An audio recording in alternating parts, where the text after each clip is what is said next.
सनद ग्रंथ के प्रकरण में हुक्म की पहचान बताई गई है। आमतौर पर आप सुंदर सा मंदिरों में सुनते होंगे, हुक्म के स्वरूप की जय। तो मन में संशय होता है कि हुक्म का स्वरूप क्या है, कोई या कुछ और है। हुक्म को हमें समझना है कि हुक्म किसको कहते हैं। इसको एक दृष्टांत से समझ लेंगे तो सब समझ में आ जाएगा हुक्म क्या है। जैसे आप हैं, कोई भाई है, अपने घर में एक गिलास पानी की इच्छा होती है तो पत्नी से कहता है एक गिलास पानी ला दो, प्यास लगी है। वही जब ऑफिस में जाता है तो चपरासी को डांट कर कहता है देखता नहीं मुझे प्यास लगी है, पानी ला जल्दी से।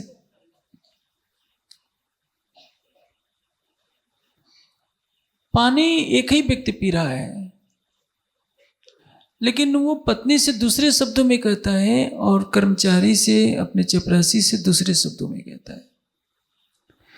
जहां आदेश में कहा जाए, अपनी इच्छा को व्यक्त किया जाए, वो हुक्म कहलाता है, और जो प्रेम के स्वरूप में कहा जाए वो लीला कहा जाता है।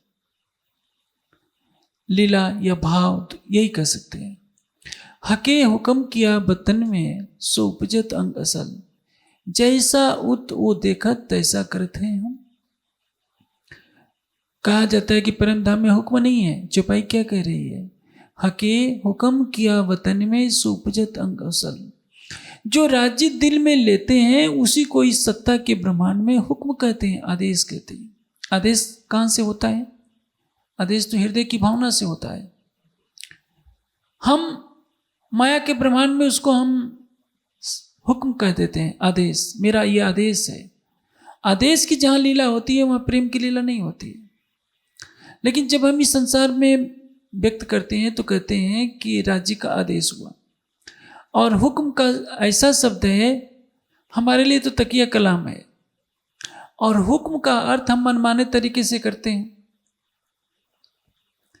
जो अपने पसंद की चीज आ जाए तो करते हैं कि ये तो हमने कर दिया, और जिसमें हमें नान नुकुर करना होता है तो कहते हैं कि राज्य हुक्म करेंगे तो आ जाएंगे, कर देंगे। वहाँ हुक्म की बाट देखते हैं। आप किसी से कहिए कि आपको चितवनी करनी है तो क्या कहेगा? देखेंगे, राज्य का हुक्म होगा तो कर लेंगे, नहीं होगा तो नहीं करेंगे।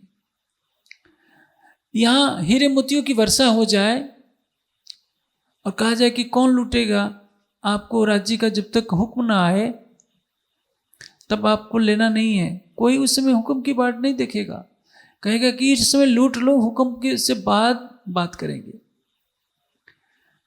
ये क्यों? क्योंकि हमने शब्दों को तोड़ मरोड़ कर अपने भावों के अनुसार करना होता है। हुक्म क्या है? जो जैसा होता है वैसा हुक्म देता है। एक योगी महात्मा अपने शिष्य को यह आदेश नहीं देगा कि तुम जाकर के चोरी कराओ, शराब पियाओ।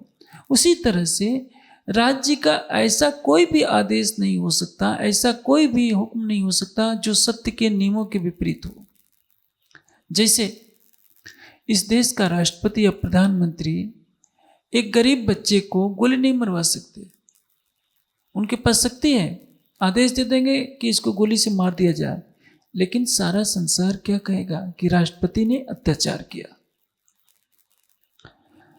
वैसे जो सर्वशक्तिमान परमात्मा है वो भी नियम के विपरीत कोई भी कार्य नहीं कर सकता, क्योंकि नियमों को बनाने वाला कौन है? वह स्वयं है। इसलिए अक्षरातीत जब मिराज के तन में लीला करते हैं तो दिल्ली में आकर के एक सामान्य व्यक्ति की तरह कहते हैं कि हमें कहीं किराए पर मकान मिल जाए। सबको इकट्ठा करते हैं, शक्ति का प्रदर्शन नहीं करते कि देखो मैं सर्वशक्तिमान हूं। यदि शक्ति का प्रदर्शन करना होता तो अभी अदृश्य होकर के औरंगजेब के सामने खड़े हो जाते, उसके शयन कक्ष में जाकर फटकार आते और चमत्कारिक लीला दे करके एक दिन में जगा देने थे। कुछ भी मुश्किल नहीं है। जिसके सतंग के इशारे से असंख्य ब्रह्मांड एक पल में बनते हैं। एक दिल्ली में औरंगजेब से मिलने के लिए एक एक की जी हजूरी करनी पड़ी। क्यों? क्योंकि नियम उन्होंने बनाया है, उन्होंने मानव तन धारण किया है। आप संसार के अवतारों को देखिए, वैकुंठ बिहारी विष्णु भगवान रामा अवतार में आते हैं तो मर्यादा वो भी निभाते हैं कि वानरों को खोज ढूंढते हैं कि सीता का पता लगाए, वन वन वो भी चलते हैं, पैदल चलते हैं। जब श्री जी मंदसौर में होते हैं तो 8 महीने भिक्षा के अन्न पर गुजारा करते हैं। यदि वो पन्ना जी में हीरे निकाल सकते हैं तो मंदसौर में एक ही हीरा तो निकालना था, एक हीरे में 8 महीने का खर्चा निकल सकता था। लेकिन पन्ना जी में बहुत से हीरे, अरबों खरबों के हीरे निकाल दिए, लेकिन मंदसौर में सबको कहा कि जाओ भिक्षा मांग कर लाओ तो भोजन मिलेगा। और कामा पहाड़ी से जब चलते हैं तो रास्ते में 3 दिन उनको स्वयं भूखों रहना पड़ता है, भूख सहकर भी दिखाते हैं, क्योंकि उन्हें अब वो सत्य का ध्वज लेकर चले हैं, तो एक सत्य के ध्वजवाहक को किन किन कष्टों से गुजरना पड़ेगा, स्वयं कष्ट सह करके हमारे लिए मार्गदर्शन कर रहे हैं कि हमें शक्ति प्रदर्शन नहीं करना है। अब जो कुछ होता है हमारे जीवन में, अच्छा या बुरा, हम हुक्म की बात ले लेते हैं। अब इसमें बताया गया है कि हुक्म क्या है। जो मूलतः राज्य के दिल की इच्छा है वही हुक्म है। परम धाम में कहते हैं कि राज्य के मन में ये होता है, अक्षर मन ए उपजी आस, देखो धनी जी को प्रेम विलास।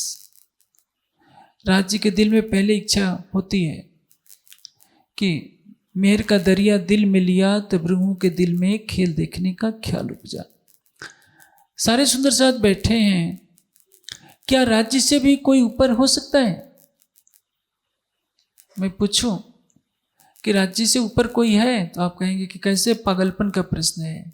लेकिन हुक्म ऐसी चीज है, वाणी में क्या लिखा है, बांधे आप हुक्म के काजी हुए इताए, कौल किया मोमिनो सो पाल्या इत दिखाए। बांधे आप हुक्म से, अपने ही हुक्म से बंध गए। क्यों? कि राज्य क्या है, सत्य संकल्पवान, जो सत्य संकल्प करेंगे। आज तो आप मन में किसी को कहेंगे कि राज्य की सौगंध खाता हूं, मैं ये कर दूंगा, कल आप बदल जाएंगे। लेकिन राज्य नहीं, क्योंकि वो सतचित आनंद है। जो मन में लेंगे वो होना है, और जो कह दिया, वचन दे दिया कि मैं आऊँगा, क़यामत के समय में आऊँगा, ये यह लीला करूँगा, तो उससे वो बंध गए। वो भी चाहे कि उसको हटा दें तो उनके सामर्थ्य से बाहर है, क्योंकि सच्चिदानंद स्वयं मिथ्या वचन नहीं बोल सकता। जो सत्य का स्वरूप है, जो चिद्घन आनंद स्वरूप है, वही मिथ्या वचन बोलने लगे, वही अपने संकल्प को झूठा कर देंगे, तो उनकी गरिमा पर प्रश्न खड़ा होगा। इसलिए परमात्मा को क्या कहते हैं? सत्य संकल्पवान। जो उसने मन में चाहा वही होगा, उसमें कोई फेर बदल नहीं होगा।